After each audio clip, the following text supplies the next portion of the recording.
Hello दोस्तों, आज हम आपको बीएससी सेकेंड ईयर में पेपर फर्स्ट जिसमें आपकी यूनिट थी सेकंड। कल हमने आपको पुनर्निवेशी शीतलन और रुद्धोष प्रसार द्वारा शीतलन और रुद्धोष विचुम्बकन द्वारा शीतलन के बारे में बताया था।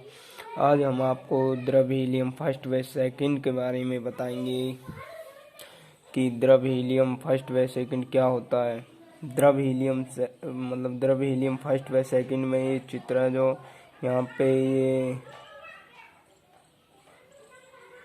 ये बी ए सी एक रेखा है जिसे हम ये तीन भागों में बटे होते हैं। ये वाष्प, ये गैस या वाष्प, ये द्रव, ये ठोस, तीन अवस्थाएं होती हैं जिसमें ये रेखा ठोस द्रव प्रावस्था कहलाती है और ये वाली रेखा द्रव वाष्प प्रावस्था कहलाती है। और इसमें ये द्रव हीलियम सेकंड वाला भाग होता है और ये इसको लैम्डा रेखा कहते हैं, इसको लैम्डा बिंदु और इसको भी लैम्डा बिंदु कहते हैं। और ये इसके दाब है, दाब वाली रेखा है और ये इसका ताप है, इसको ताप में लेते हैं। तो द्रव हीलियम फर्स्ट व सेकंड। सामान्य दाब पर द्रव हीलियम गैस को इसके क्रांतिक ताप 5.2 केल्विन से कम ताप पर शीतल करते हैं तो 4.2 केल्विन ताप पर यह द्रव अवस्था में परिवर्तित हो जाती है। द्रव हीलियम एक रंगीन व पारदर्शी होती है। द्रव हीलियम कैसी होती है? रंगीन व पारदर्शी होती है। द्रव हीलियम एक ऐसा विलक्षण पदार्थ है जिसे सामान्य दाब पर 0 केल्विन ताप तक भी शीतल करके ठोस अवस्था में परिवर्तित नहीं किया जा सकता। द्रव हीलियम कैसा पदार्थ है? द्रव हीलियम एक ऐसा पदार्थ है जिसे 0 केल्विन ताप पर शीतल करके ठोस में परिवर्तित नहीं किया जा सकता, जबकि अन्य सभी गैसें ठोस अवस्था में परिवर्तित हो जाती हैं। अतः एक निश्चित दाब से अधिक दाब लगाने पर द्रव हीलियम को ठोस अवस्था में परिवर्तित नहीं किया जा सकता।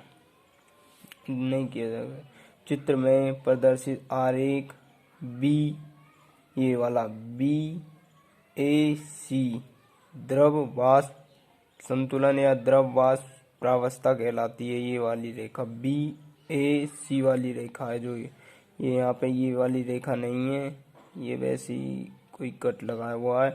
तो BAC ये वाली रेखा क्या कहलाती है? द्रव वाष्प संतुलन या द्रव वाष्प रेखा कहलाती है, वक्र कहलाता है। इसे द्रव वाष्प प्रावस्था भी कहते हैं। इसे क्या कहते हैं? द्रव वाष्प प्रावस्था भी कहते हैं।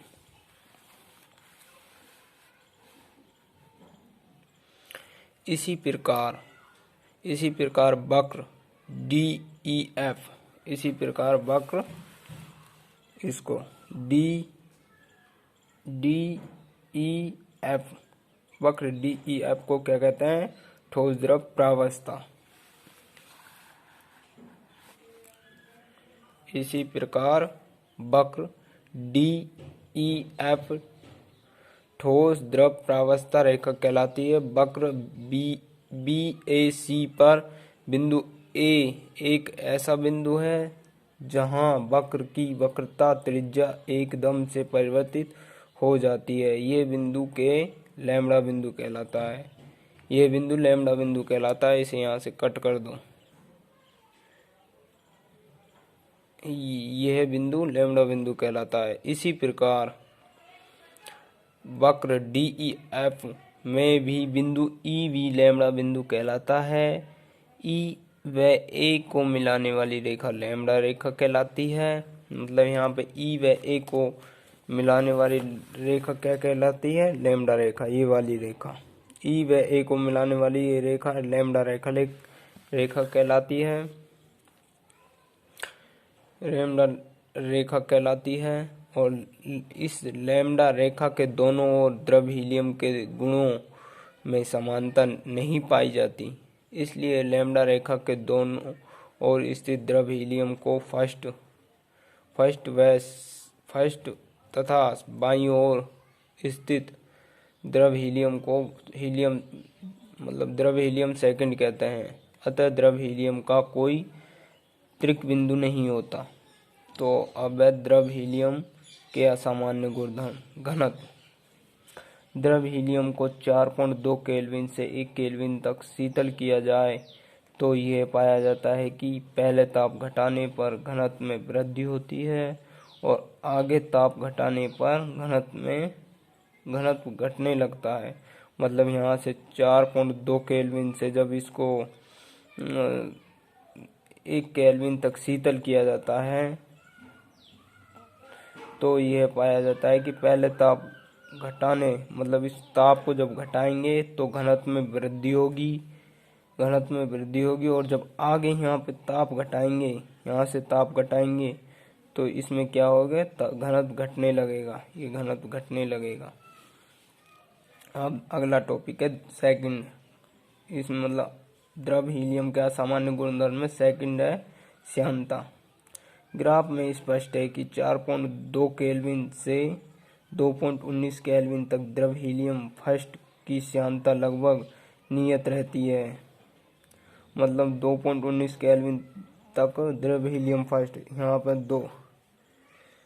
2.19 केल्विन ताप तक इसकी श्यानता नियत रहती है। ये वाली नियत यहाँ से यहाँ तक नियत रहती है।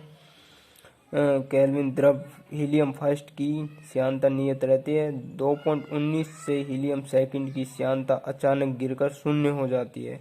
यहाँ से द्रव हीलियम सेकंड की श्यानता अचानक गिरकर शून्य हो जाती है। इसलिए द्रव हीलियम सेकंड को कम ताप पर पतली नलियों से होकर गुजारा जाता है। तो यह द्रव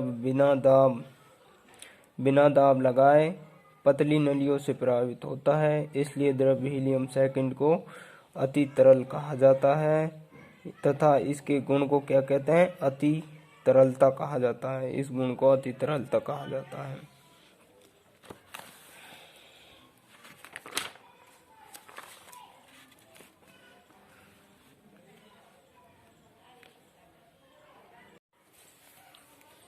इसके बाद अगला टॉपिक है थर्ड, विशिष्ट ऊष्मा। यदि द्रव हीलियम सेकंड का ताप 4.2 केल्विन से कम किया जाए तो 2.3 केल्विन तक इसकी विशिष्ट ऊष्मा लगभग नियत रहती है। यहाँ पे इसकी ऊष्मा नियत बनी रहती है। 4.2 केल्विन से कम किया जाए तो 2.3 केल्विन तक इसकी ये ऊष्मा नियत यहाँ तक नियत बनी रहती है। ये वाली नियत बनी रहती है तथा 2.19 केल्विन से 2.19 केल्विन तक हीलियम फर्स्ट की विशिष्ट ऊष्मा तेजी से बढ़ती हुई अत्यधिक हो जाती है। यहाँ से बढ़ती हुई तेजी से अत्यधिक हो जाती है। द्रव हीलियम फर्स्ट की विशिष्ट ऊष्मा तेजी से अत्यधिक हो जाती है। इसके पश्चात 2.19 केल्विन से नीचे विशिष्ट ऊष्मा का मान लगातार कम होता हुआ अति न्यून हो जाता है। 2.19 से इसका विशिष्ट ऊष्मा का मान न्यून हो जाता है द्रव हीलियम सेकंड में। अब अगला है ऊष्मा चालकता। अगला टॉपिक चौथा, ऊष्मा चालकता।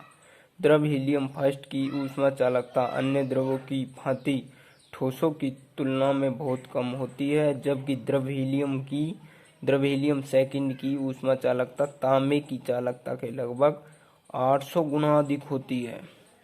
अगला टॉपिक पांचवा, ठोस पृष्ठ पर रोलिंग फिल्म का निर्माण। ये आपकी परीक्षा की दृष्टि से लिए बहुत वेरी मोस्ट है। ठोस पृष्ठ पर रोलिंग फिल्म का निर्माण। ठोस पृष्ठ पर रोलिंग इसमें ड्यूआर फ्लास्क में इस बीकर को रखते हैं तो इसको जल में आधा डुबाते हैं। तो ये द्रव हीलियम सेकंड में इस बीकर को जब डुबोते हैं तो इससे यहाँ से होता हुआ इसके सहारे चढ़ता हुआ इसके जब तक ये बराबर ना हो जाए, जब तक यहाँ से ये चलता रहता है द्रव हीलियम सेकंड इस बीकर में। यहाँ से होता हुआ ये जब तक बराबर नहीं हो जाए, बराबर हो गया फिर इसको ऊपर ले लेते हैं, इस द्रव्यहीलियम सेकंड से इस बीकर को ऊपर उठा देते हैं। तो ये इसमें से होता हुआ वापस नीचे इसके सहारे सहारे सहारे सहारे यहाँ से टपकने लगता है। और ये जब तक यहाँ से यहाँ इसके सहारे सहारे बीकर से जब तक टपकता रहेगा जब तक ये पूरी तरह खाली नहीं हो जाए। तो द्रव हीलियम सेकंड में मतलब इसको डुबोते हैं तो द्रव हीलियम सेकंड सैकड़ों परमाणु मोटी परत विसर्पण करता है। ये सैकड़ों परमाणु मोटी परत विसर्पण करता है। द्रव हीलियम सेकंड अत्यधिक गतिशील पारदर्शी फिल्म की ठोस सतह पर विसर्पण कर सकती है। इस फिल्म को रोलिंग फिल्म कहा जाता है। मतलब ये द्रव हीलियम सेकंड अत्यधिक गतिशील पारदर्शी फिल्म ठोस सतह पर विसर्पण कर सकती है। ठोस सतह पर क्या कर सकती है? विसर्पण कर सकती है। इस फिल्म को रोलिंग फिल्म कहा जाता है। चित्र में दर्शाए अनुसार इन परिस्थितियों में रोलिंग फिल्म की गति अलग अलग होती है। रोलिंग फिल्म की क्या होती है? गति अलग अलग होती है।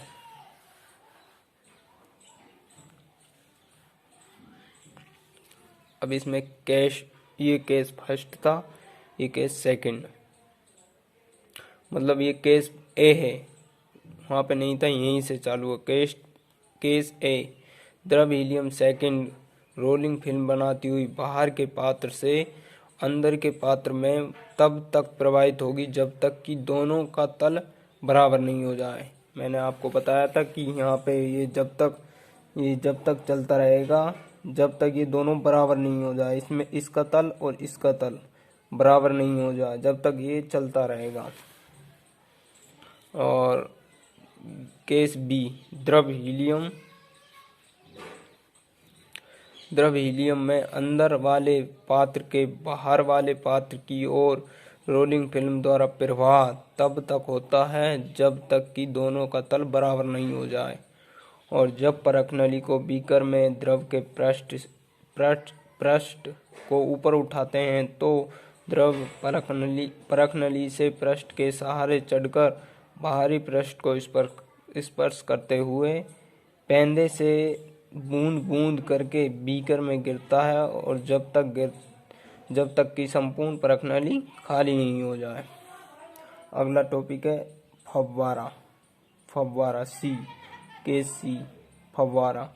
चित्र में नली ए बी दोनों तरफ से खुली होती है। इस चित्र में ए बी नली है जो ये दोनों तरफ से खुली होती है, इधर से भी इधर से भी। नली नीचे वाले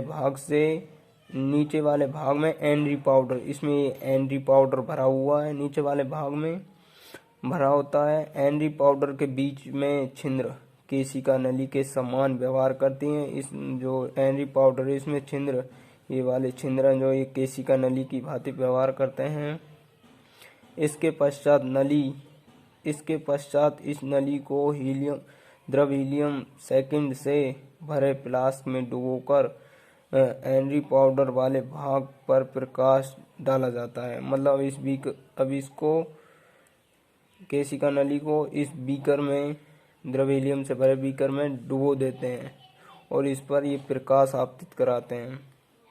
प्रकाश डाला जाता है तो इससे द्रव हीलियम थोड़ी सी ऊष्मा लेता है जिसके फलस्वरूप दाब में अंतर उत्पन्न हो जाता है।